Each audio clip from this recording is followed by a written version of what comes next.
చెప్పండి, ఈ కార్యక్రమం ద్వారా మీరు ఏం చెప్పదలుచుకున్నారు? ఇప్పుడు హైదరాబాద్లోనే కాదు, తెలంగాణ రాష్ట్రంలో, భారతదేశంలో హాట్ టాపిక్ ఏదైనా మాట్లాడుతున్నారంటే లంబాడీలు ఆదివాసుల మధ్య చిచ్చు పెట్టనీకే ఎవరైతే రాజకీయ నాయకులు ప్రయత్నం చేస్తూ ఉన్నారో ఆ రాజకీయ నాయకుల పేర్లు కూడా బయటికి వచ్చినాయి. కానీ ఎవరైతే తెల్ల వెంకట్రావు గారు, స్వయం బాబురావు గారు ఉన్నారో కేవలం వాళ్ళని ముందు పెట్టేసి ఈ రాష్ట్ర ప్రభుత్వం కానీ కేంద్ర ప్రభుత్వాలు కానీ ఏం చేస్తూ ఉన్నాయంటే ఆదివాసులకు లంబాడీలకు మధ్య చిచ్చు పెట్టేసి ఏదైతే గిరిజన సమాజంలో గిరిజనుల సంఖ్య ఏదైతే 40 లక్షలు ఉందో తెలంగాణ రాష్ట్రంలో, భారతదేశం మొత్తంలో 15 కోట్లు ఉన్నాయి. ఈ సంఖ్యను తగ్గించేస్తే రేపటి రోజు వీరు ఓట్ బ్యాంక్ తగ్గిపోయి మన వెనకాల కుక్క తోక ఉప్పినట్టు మన వెనకాల తిరుగుతారని చెప్పేసి గిరిజనుల ఓట్ బ్యాంక్ ని తగ్గియాలని చెప్పేసి మొదటగా చేసిన ప్రయత్నమే ఇది. ఎందుకంటే గిరిజనులు ఎక్కడికి వెళ్ళినా కూడా ఈరోజు గట్టిగా మాట్లాడుతూ ఉన్నారు. గిరిజనులు చేసే పనులు అట్లున్నాయి. ఈ రోజు కాంగ్రెస్ పార్టీ అధికారంలోకి వచ్చిన తర్వాతనే గిరిజనులకు ఇబ్బందులు వచ్చినాయి. ఎంత ఇబ్బంది వచ్చిందంటే కాపాడాల్సిన ప్రభుత్వంతోనే ప్రజలే ఓటేసి గెలిపించిన ప్రభుత్వం మీద కొట్లాడాల్సిన పరిస్థితులు వచ్చినాయి. ఈరోజు స్వయం బాబురావు, తెల్ల వెంకటరావు గారు ఇద్దరే బయట కనిపిస్తున్నారు. మనం కొట్లాడాల్సింది ఆదివాసులతోటి గిరిజనులు, లంబాడీలతోటి ఆదివాసులు కాదు.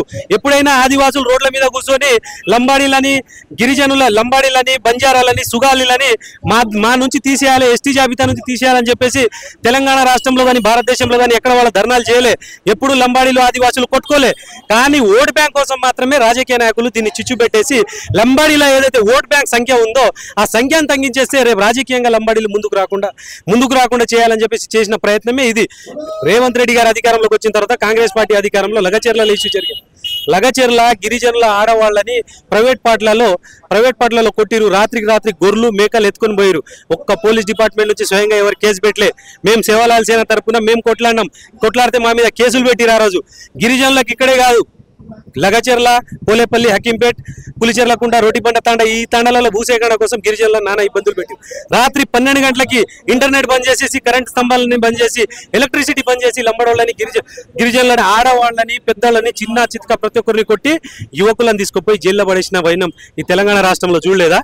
సంగారెడ్డి డిస్టిక్ అక్కడ కాంగ్రెస్ నాయకులు వాళ్ళ పెత్తనం చెలాయించి కాంగ్రెస్ పార్టీ అధికారంలోకి వచ్చిన తర్వాత గిరిజనుల భూములను రియల్ ఎస్టేట్ వ్యాపారులకు అమ్మేసి అక్కడ గిరిజనుల మీద అటెంప్ట్ టు మర్డర్ కేసులు పెట్టేసి ఇప్పటికీ జైల్లో పెట్టిరు.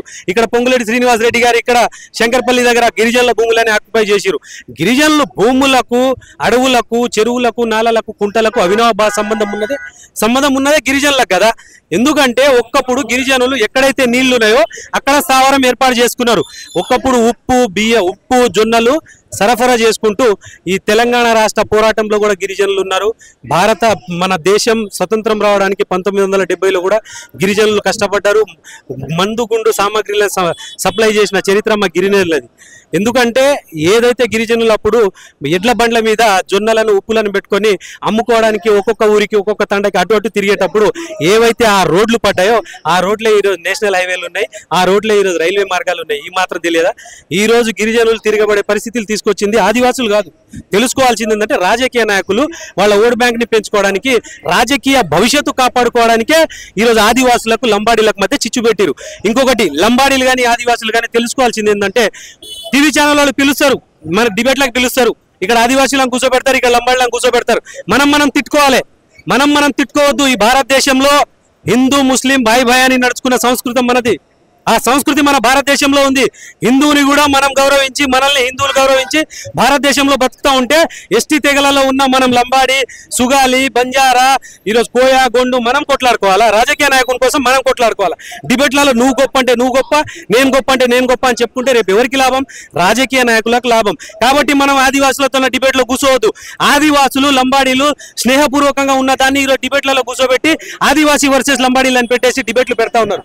ఈరోజు మా బంజారా వాళ్ళకు, మా బంజారా, లంబాడి, సుగాలి వాళ్ళకి కానీ ఆదివాసులకు కానీ చెప్తా ఉన్నాము, మీరు మాట్లాడండి, సబ్జెక్ట్ మీద మాట్లాడండి, ఆదివాసులకు జరుగుతున్న అన్యాయాల మీద మాట్లాడండి, గిరిజనుల మీద జరుగుతున్న అన్యాయాల మీద మాట్లాడాలి తప్ప మీరు అక్రమంగా చొరబడ్డారు, మీరు మాది దోచుకున్నారు, మేము మీది దోచుకున్నామని మనం కొట్లాడుకుంటే ఉపయోగం అయ్యేది కేవలం రాజకీయ నాయకునికి మాత్రమే. మనం సామరస్యంగా హిందూ ముస్లిం భాయ్ ఎట్లయితే అనుకుంటామో మనం కూడా ఫ్రెండ్షిప్ గా మాట్లాడుకొని మనమందరం ఎస్టీలో ఉంటే రేపటి రోజు మన ఓట్ బ్యాంక్ పెరుగుతుంది, జనాభా సంఖ్య పెరుగుతుంది. రేపు రాష్ట్రాధికారం గిరిజనులది, లంబాడి లంబాడీలది ఆదివాసులది అయితే అన్న విషయాన్ని మన గిరిజన లంబాడీలు మర్చిపోవద్దు. మనం కలిసికట్టుగా ఉంటేనే రేపు రాజ్యాధికారం వైపు అడిగేస్తాం. ఈ రాజకీయ నాయకులు ఏం చేస్తున్నారంటే గిరిజనులు లంబాడీలు ఆదివాసీలు ఎవరున్నారో వీళ్ళని రాజ్యాధికారానికి దరిదాపుల్లో కూడా రానియొద్దు, వీళ్ళని అక్కడే తొక్కేయాలని చెప్పేసి చెల్ల చెదురుగా మూడు ముక్కల ఆట ఆడుతున్నారు. ఇది గిరిజనులు లంబాడీలు ఆదివాసులు ప్రతి గిరిజన బిడ్డ తెలుసుకోవాల్సిన విషయం. మనం ఇద్దరం కొట్లాడుకుంటే రాజకీయ నాయకునికి ఉపయోగం. ఇలా తెల్లం వెంకటరావు గాని స్వయం బాబురావు గాని వాళ్ళు సుప్రీంకోర్టులో కేసేసిరు. సుప్రీంకోర్టులో కేసేస్తే మనం భయపడాల్సిన అవసరం లేదు. దీని తీర్పు ఒకప్పుడు పార్లమెంట్ లో వచ్చింది. ఇప్పుడు కూడా దీని డిసిజన్ ఏదైతే ఉంటుందో పార్లమెంట్ లో అవుతుంది. మన బలం ఏందో మన సంఖ్య ఏదో మనం చూపిస్తా ఉన్నాము. ఈ రోజు ఈ సభలు ఎందుకు పెట్టుకుంటా ఉన్నామంటే లంబాడీల ఆత్మగౌరవ సభ వర్సెస్ లంబాడీలని అణిచివేస్తున్న సభ ఇది. ఎవరైతే మనల్ని అణిచివేస్తున్నారో వాళ్ళ మీద మన ఆత్మగౌరవం మీద దెబ్బ వేసిన వాళ్ళ మీద అణిచివేతకి వ్యతిరేకంగా ఈ సభ పెట్టుకున్నాం. చాలా గొప్ప వాళ్ళు ఉన్నారు, మా దాంట్లో కూడా మేధావులు ఉన్నారు, తెలిసిన వాళ్ళు ఉన్నారు, మాట్లాడుతున్నారు. ఈ రోజు ఇక్కడ కనిపించేది కేవలం 20% మాత్రమే. రేపు లంబాడి బంజారా సుగాలి అందరు తలుచుకొని హైదరాబాద్ లో ఎంటర్ అయితే హైదరాబాద్ లో ఇసుకేస్తే రాలన్నంత జనం వస్తారు. కాబట్టి రాజకీయ నాయకుని కోసం మన కులాల్ని మన మతాల్ని మన జాతిని మన సంఖ్య తగ్గించుకోవద్దు, మనం కొట్లాడుకోవద్దని ఈరోజు ఆదివాసులకు కానీ లంబాడీలకు కానీ నేను స్నేహపూర్వకంగా సూచిస్తున్నా. దయచేసి ఎవరు డిబేట్ లో కూర్చోవద్దు. డిబేట్లు కూర్చోని ఆదివాసులు చొరబడ్డారు, లంబాడీలు చొరబడ్డారు, వలస వచ్చిరు, లంబాడీ అడుక్కు తిన్నారు, ఆదివాసులు అడుక్కు తిన్నారు. ఈ పనికి మాలిన పంచాయతీ పెడితే రేపు ఏమైతుంది? మూడో ప్రపంచ యుద్ధం సాగినంత త్వరగా అక్కడ నుంచి ఆదివాసులు ఇక్కడ నుంచి లంబాడి బిడ్డలు ఒక్కొక్కరు కొట్టుకొని చచ్చిపోయి రేపు మూడో వ్యక్తి లాభపడేది ఎవరు? రాజకీయ నాయకుడు. రాజకీయ నాయకునికి మనము అవకాశం ఇవ్వకుండా మనం స్నేహపూర్వకంగా ఉంటే ఈ సొసైటీలో మనకంటూ సంఖ్య ఉంటుంది. రాజ్యాధికారం కంపల్సరీ. సేవలాల్ మహారాజ్ చెప్పినట్టు రాజ్యాధికారం మనదైతే అనేది నా సూచన.